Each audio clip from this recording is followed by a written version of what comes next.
जब नीरज चोपड़ा ने gold medal लिया तो मैं मानता हूं कि आज़ाद भारत की वो सबसे बड़ी घटना थी कि जब पर्सनल आप व्यक्तिगत स्पर्धा में एथलेटिक्स में आपने गोल्ड मेडल लिया है। तो ये परिवर्तन कैसे मुमकिन हुआ, और दूसरा जो आपकी जर्नी रही है बतौर स्पोर्ट्स में, अब उसके बाद हम पॉलिटिक्स की चर्चा करेंगे, जरा उस पर भी कुछ बोलिए।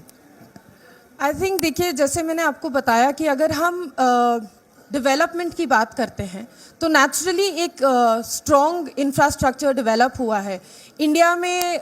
तरह तरह जगह जगह पर स्टेट्स पे, अलग अलग स्टेट्स पे नेशनल सेंटर ऑफ एक्सीलेंस को बढ़ावा दिया गया है, जहाँ पे एथलीट्स को स्किल ट्रेनिंग यानी कि जो भी वो स्पोर्ट खेल रहे हैं उसकी ट्रेनिंग देके, उनके खाने पीने की व्यवस्था करके, उनकी रहने की व्यवस्था करके, यहाँ तक कि उनकी पढ़ाई की भी व्यवस्था करके उनको बढ़ावा दिया गया है। ये दिखाया गया है भारतीयों को कि स्पोर्ट्स आज के दिन में एक प्राइमरी करियर है। और ऐसा नहीं है कि आप जेनरेशन की बात कर रहे हैं तो एक जेनरेशन हम लोग के पहले थे जो सब लोग बोलते थे कि खेलोगे कूदोगे बनोगे खराब, पढ़ोगे लिखोगे बनोगे नवाब। I think that has changed to पढ़ोगे लिखोगे बनोगे नवाब, खेलोगे कूदोगे बनोगे सहवाग।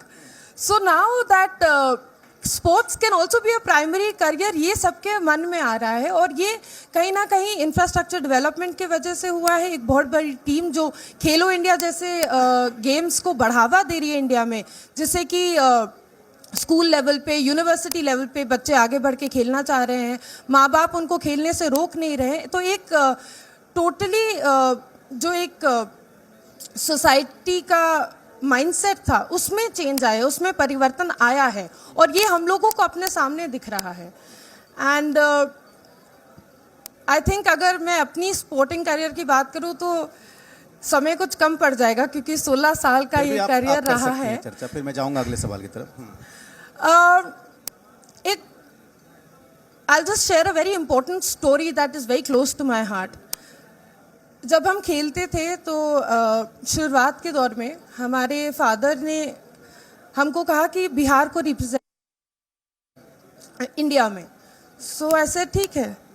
तो जब हम खेलने लगे नेशनल लेवल पे, इंटरनेशनल लेवल पे, तो अंतर्राष्ट्रीय स्तर पर भारत के लिए खेलते थे और नेशनल लेवल पर बिहार के लिए खेलते थे।